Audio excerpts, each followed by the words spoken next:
실제로 전체 불면증의 한 60%에서 70% 정도는 정서적인 영역에서의 공존 증상들이 있다 그래요. 그게 우울이든 불안이든 아니면은 뭐 기타 정신적인 질환이든 이런 것들이 영향을 미친다라고 이야기를 하거든요. 우울증과 불면증이 동반되는 경우가 더 많은데요. 그래도 드물지 않게 과수면 상태가 있는 경우도 흔히 있어요. 근데 이런 경우는 어떠냐 하면 밤에 워낙 수면의 질이 떨어져 있기 때문에 평소보다 수면을 통해서 얻을 수 있는 회복이 떨어져 있기 때문에 낮에도 그 수면이 필요하기 때문에 낮에도 선잠을 자듯이 자는 경우가 조금은 더 흔하시거든요. 그리고 또 한 가지는 우울증이 있는 경우에 어떤 우울증은 우리 몸에 기력을 다 뺏어가는 우울증이 있어요. 그런 경우에는 밤에도 축 처지게 되고 낮에도 축 처지기 때문에 처진 상황에서는 이렇게 앉아있거나 서있기보다는 누워있고 싶어지죠. 그렇기 때문에 그 상황을 내가 잠을 자는 상황이다라고 이해하시는 경우도 종종 있는 것 같아요. 그런 경우라면 첫 번째는 밤의 잠의 질을, 수면의 질을 높이기 위한 노력이 첫 번째로 돼야 될 거고요. 그리고 또 한 가지는 어찌됐건 우울 증상이 있는 거기 때문에 우울 증상을 개선하려고 하는 치료가 병행되는 게 중요할 것 같습니다.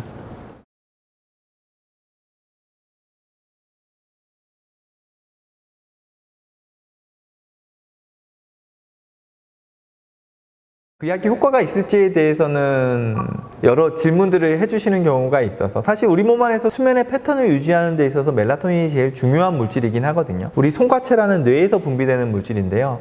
우리가 통상적으로 안정적인 멜라토닌의 흐름을 가지고 있으신 분들이라면 잠을 자려고 하는 늦은 저녁 시간대부터 멜라토닌 분비가 쭉 시작이 되면서 새벽까지 유지가 되고 아침 되면 떨어집니다. 그렇기 때문에 이 멜라토닌 분비가 올라갈 때는 우리 몸에서 잠을 자려고 하는 신호가 오는 셈이기 때문에 스르륵 잠을 들게끔 되고요. 아침에 멜라토닌 분비가 떨어지게 되면 잠에서 깨게 되어 있어요. 근데 이 멜라토닌 분비는 운동에도 영향을 받지만 햇빛에도 영향을 받습니다. 햇빛뿐만 아니라 일상적인 생활 환경에서의 빛에도 영향을 받아요. 그래서 우리 눈에 빛이 들어오게 되면 멜라토닌 분비가 깨어집니다. 잠을 잘 때 스마트폰을 보는 것 자체를 경계하라는 게 그런 거거든요. 잘 때 스마트폰을 봐버리면 우리 눈에 빛이 들어가기 때문에 멜라토닌 분비를 방해합니다. 그러면 수면 습관이 더 뒤로 밀릴 수밖에 없어요. 즉 우리 몸 안에서의 멜라토닌 분비를 원활하게 하는 거, 이거 자체가 우리 수면 습관에 되게 중요하고요. 먹는 멜라토닌은 우리 몸 안에서 분해되는 속도가 되게 빨라요. 우리 몸 안에서의 물질이 분해되는 속도를 반감기라고 얘기를 하는데요. 이게 반으로 줄어드는 데까지 걸리는 시간입니다. 근데 멜라토닌은 30분 정도밖에 안 돼요. 즉 우리 몸 안의 멜라토닌은 30분이 지나고 나면 반으로 줄어들어요. 먹는 멜라토닌 약을 먹더라도 우리 몸 안에서 2시간 내로 다 빠져나가 버립니다. 그래서 일정 부분 우리 몸 안의 멜라토닌 분비를 세팅해주는 역할을 할 수 있어요.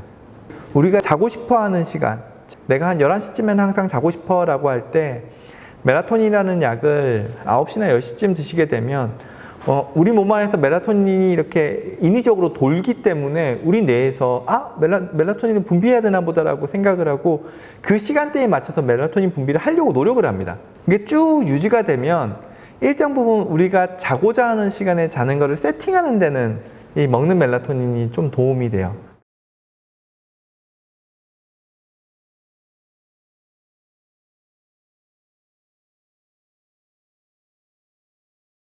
저는 사실 수면제 사용에 대해서는 조금 조심하는 편입니다. 의학적으로는 생물학적인 의존은 없다라고 이야기는 하는데요. 저는 분명히 의존성이 있어요. 가장 큰 이유는 이거죠. 먹으면 거의 바로 잠이 들고 아침에 일어날 때도 상당히 개운하게 깨거든요. 그렇다 보니까 우리가 통상적으로 잠을 잘 자는 사람보다 스틸록스를 먹으면 훨씬 더 잘 잡니다. 훨씬 더 편하게 잡니다. 그렇기 때문에 스틸록스가 없으면 내가 정상적인 수면을 하고 있음에도 불구하고 불편하게 느끼실 가능성이 높으세요. 지금 무슨 얘기냐면요. 정상적으로도 우리가 잠을 잘 때는 20-30분 정도는 걸리는 게 맞습니다. 근데 스틸록스를 먹으면 10분이나 15분 내에 주무실 가능성이 높으세요. 그러면은 어느 순간 내가 생각하는 정상적인 수면이 그렇게 약을 먹고 빨리 자는 수면이 좋은 수면이야 라고 착각을 할 수 있고요. 예, 그렇기 때문에 심리적인 의존이 더 생깁니다. 또 한 가지 문제는 이런 거예요. 의식을 잃은 채로 행동하시는 경우가 흔히 있습니다. 나의 의식은 잠으로 빠져들었는데 우리는 실제로 잠을 자는 상태가 아닌 거예요. 기억만 살짝 나가 있는 상황에서 우리는 행동을 하고 그 이후에 잠이 들게 되는 거죠.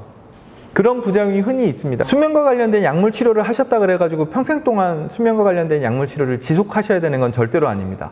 그 부분은 흔히 많이 오해하시거든요. 내가 이미 약을 먹게 됐으니까 마치 고혈압약처럼 수면과 관련된 약을 이제는 평생 먹어야 되나 보다라고 생각하시는 경우가 흔히 있으세요.